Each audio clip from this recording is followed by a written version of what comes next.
नमस्कार दोस्तों। आज मैं आपको एक ऐसी कहानी सुनाऊंगा जो सुनने में बिल्कुल किसी थ्रिलर मूवी जैसी लगती है, लेकिन ये मूवी नहीं है, ये रियल है। ये अप्रैल 2026 में कर्नाटका में हुआ है और इस कहानी में है एक डिवोटेड पति, एक बेवफा बीवी, एक आशिक और एक मां जिसने अपनी बेटी के क्राइम में हाथ बटाया। तो शुरू करते हैं।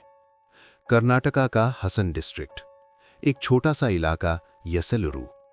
यहां रहते थे 34 साल के पुनीत। सीधा साधा इंसान था पुनीत, मेहनत करने वाला, घर चलाने वाला, अपनी बीवी रत्ना से प्यार करने वाला। पुनीत सकलेशपुर का रहने वाला था, लेकिन शादी के बाद वो और रत्ना हसन की यसलुरु में आ गए थे। नया घर, नया सपना, नई जिंदगी। उनकी लाइफ नॉर्मल थी, या कम से कम पुनीत ऐसा ही सोचता था। रत्ना, पुनीत की बीवी, देखने में एक आम घर की बहू, लेकिन कुछ अर्सा पहले से उसके दिल में कुछ और चल रहा था। 1 साल पहले रत्ना की मुलाकात हुई थी अपने एक दूर के रिश्तेदार प्रवीण से, और वो मुलाकात धीरे धीरे कुछ और बन गई। प्यार, इश्क या सिर्फ जादू, जो भी था, रत्ना धीरे धीरे प्रवीण की तरफ खिंचती जा रही थी। पुनीत को खबर नहीं थी, या शायद थी, और वो मानना नहीं चाहता था। एक दिन रत्ना ने फैसला किया, वो पुनीत के साथ नहीं रहना चाहती, वो प्रवीण के साथ रहना चाहती थी। और वो हिम्मनी लिलित चली गई कुदागु डिस्ट्रिक्ट में, प्रवीण के पास। कुदागु वो जगह है जहां हजारों एक के बाद एक कॉफी के पेड़ हैं। हरा घरा इलाका, पहाड़ियों से घिरा हुआ, सुंदर दिखने में। लेकिन उस दिन से वो जगह पुनीत के लिए एक बुरे सपने की जगह बन गई। पुनीत के दिल पर क्या गुजरी होगी? अपनी बीवी का अपने घर से चले जाना, अपने रिश्तेदार के पास। कोई भी आदमी टूट जाता। 29 मार्च 2026। पुनीत ने सोचा होगा बात करनी चाहिए, शायद वो समझाए रत्ना को, शायद वो वापस आ जाए, या कम से कम वो जानना चाहता था क्यों।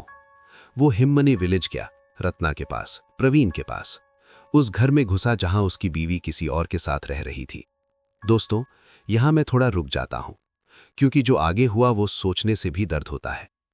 पुनीत आया अपनी बीवी से मिलने, और वो घर से कभी वापस नहीं गया। आर्ग्यूमेंट शुरू हुआ, बहस होगी। पुनीत ने शायद रत्ना को रोकने की कोशिश की होगी, या गुस्सा आया होगा, या कूट के रोया होगा। हम नहीं जानते एग्जैक्टली क्या बोला और क्या हुआ। लेकिन पुलिस के मुताबिक उस फाइट में तीनों ने मिलकर पुनीत पर हमला किया। रत्ना, प्रवीण और रत्ना की अपनी मां पार्वतम्मा, तीनों ने मिलकर अपने ही घर में अपने ही हाथों से पुनीत को मार दिया। पुनीत वहां पड़ा था बेजान, और तीनों के सामने एक ही सवाल था, अब क्या?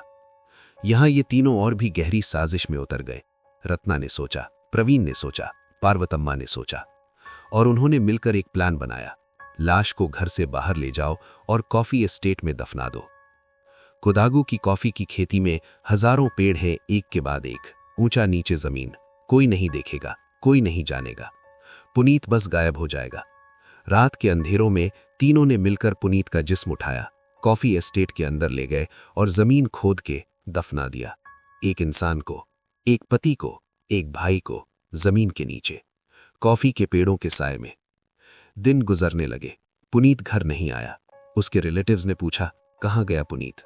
रत्ना या प्रवीण ने क्या जवाब दिया ये पता नहीं, लेकिन पुनीत की बहन, जिसने अपने भाई को बार बार कॉल किया, जब फोन नहीं उठा, जब कोई खबर नहीं मिली, वो रुकी नहीं। पुनीत की बहन ने पुलिस स्टेशन का दरवाजा खटखटाया, मिसिंग कंप्लेंट दर्ज कराई। भाई गायब है, घर नहीं आया, प्लीज ढूंढो। पुलिस ने इन्वेस्टिगेशन शुरू की, और थ्रेड बाय थ्रेड एक एक चीज खुलती गई। रत्ना का प्रवीण के साथ जाना, पुनीत का 29 मार्च को हिम्मनी जाना, और फिर कुछ नहीं। पुलिस हिम्मनी पहुंची। शनिवार संथे के पुलिस वालों ने इलाका खंगाला। कॉफी एस्टेट के अंदर और एक जगह पे जमीन थोड़ी अलग लग रही थी। खोदा, और अंदर से निकला पुनीत का जिस्म। 34 साल का एक आदमी, अपनी ही बीवी के घर से नहीं लौटना था, कॉफी के एस्टेट के अंधेरी जमीन में दफना दिया गया था। दोस्तों, वो बहन जिसने कंप्लेंट की थी, जब पुलिस ने उसे बताया, उस वक्त वो क्या फील करती होगी? भाई की लाश कॉफी एस्टेट में मिलना, अपनी ही बहू के हाथों से मरना। ये कोई फिल्म नहीं है, ये असली जिंदगी है। शनिवार संथे पुलिस ने 3 लोगों को गिरफ्तार किया। पहली, रत्ना, पुनीत की अपनी बीवी, जिसने 1 साल में अपने ही पति की जान ले ली। दूसरा, प्रवीण, वो आशिफ जिसने एक शादीशुदा औरत के साथ रिश्ता बनाया और फिर उसके पति की जान लेने में हाथ बटाया। तीसरी, पार्वतम्मा, रत्ना की अपनी मां जिसने अपनी बेटी के क्राइम में साथ दिया, अपने ही दामाद को मार डाला और लाश छुपाने में मदद की। 3 लोग एक परिवार के खिलाफ, एक मर्डर, एक कवर अप। दोस्तों, ये केस सिर्फ एक मर्डर नहीं है, ये कई सवाल उठाता है जो हम सबको सोचने पर मजबूर करते हैं। पहला सवाल, एक मां ने अपनी बेटी के साथ मिलकर अपने दामाद को क्यों मारा? वो मां जो होती है अपने घर की नींव, वो कैसे अपनी बेटी के गलत रास्ते में खड़ी हो गई? दूसरा सवाल, प्रवीण ने क्या सोचा था?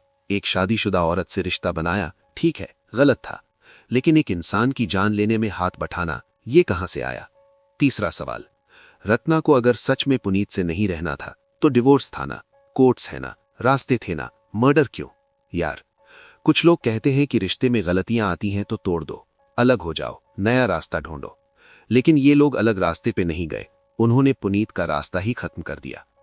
इस पूरी कहानी में एक चेहरा है जो मुझे सबसे ज्यादा याद रहता है, पुनीत की बहन, जिसने अपने भाई की मिसिंग कंप्लेंट दर्ज कराई, जिसने हार नहीं मानी, जिसने पुलिस को पुश किया, जिसने एक सवाल पूछा, भाई कहां है? और उसी एक सवाल ने 3 मर्डरर्स को सलाखों के पीछे पहुंचाया। अगर वो बहन रुक जाती तो? अगर वो सोचती कि चलो छोड़ो, गया तो गया, तो पुनीत आज भी कॉफी के पेड़ों के नीचे दफना होता, कोई नहीं जानता। दोस्तों, कभी कभी इंसाफ की लड़ाई में सिर्फ एक सवाल काफी होता है, सिर्फ एक बहन का सवाल, भाई कहां है? पुनीत अब नहीं है, 34 साल की उम्र में, अपनी ही बीवी के हाथों में, कॉफी एस्टेट की अंधेरी जमीन में।